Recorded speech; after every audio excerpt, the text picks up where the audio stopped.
Hello guys, welcome back to my channel. বিয়ে শেষ বৌভাত শেষ, এখন কিন্তু দিরাগমনের পালা। আর দিদিভাই কিন্তু আসছে আজকে আমাদের বাড়ি। তবে ফ্রেন্ডস, তোমাদের সাথে আমার কিছু কথা আছে, সেগুলো আমি একটা নেক্সট ব্লগে তোমাদেরকে বলে দেবো। তোমরা অনেকেই জানতে চাইছিলে যে ডান্স ভিডিও কেন আসছে না, তো ওই বিষয়ে আমি তোমাদের সাথে কথা বলবো এবং কিছু কথা জানিয়ে দেবো। আমি জানি কিছুদিন ধরে আমার ভিডিও আপলোড করতে দেরি হচ্ছে, আর কেন দেরি হচ্ছে, কি প্রবলেম হয়েছে, সেটা আমি তোমাদের সবার সাথে শেয়ার করব।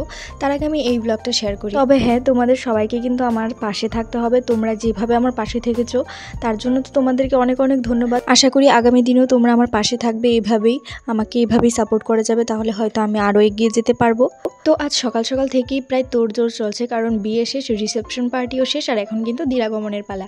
আর দিরাগমন যেহেতু চলে এলো, এটি কিন্তু একটা মজার বিশেষ, তাই না? আর ওদেরকে বরণ করার জন্য কিন্তু বাড়ির প্রত্যেকেই রেডি এবং প্রত্যেকেই খুব আনন্দ। বিয়েতেও খুব এনজয় হয়েছে এবং রিসেপশন পার্টিতেও খুব এনজয় হয়েছে। আসলে রিসেপশন ব্লগটা আমি তোমাদের সাথে শেয়ার করতে পারিনি এবং তার জন্য আমি খুবই দুঃখিত। তবে ওরা এখন চলে এসেছে, এই হচ্ছে আমার দাদা ভাই এবং দিদি ভাই। ওরা সবসময় হাসি খুশি থাকুক, সুখে থাকুক, সারা জীবন কোনো কষ্ট ওদের না হয়, এইটাই আমরা ভগবানের কাছে প্রে করি। বিয়ে হচ্ছে নাকি 7 জন্মের বন্ধন, তো জানি না দাদা ভাইয়ের একটা কোন জন্ম চলছে, জানি না কতদিন আর দিদিভাইকে সহ্য করতে হবে। তো যাই হোক, এটা মজার জন্য বললাম, তোমরা যদি ভিডিওটা দেখে থাকো একদম খারাপ পাবে না। কিন্তু আমার দিদিভাই খুব মিষ্টি, খুব ভালো।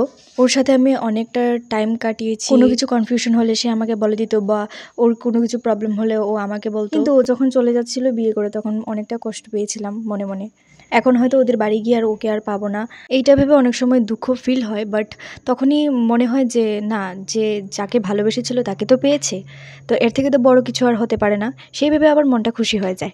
তো আজকের ব্লগটা এইটুকুই থাক। Thank you.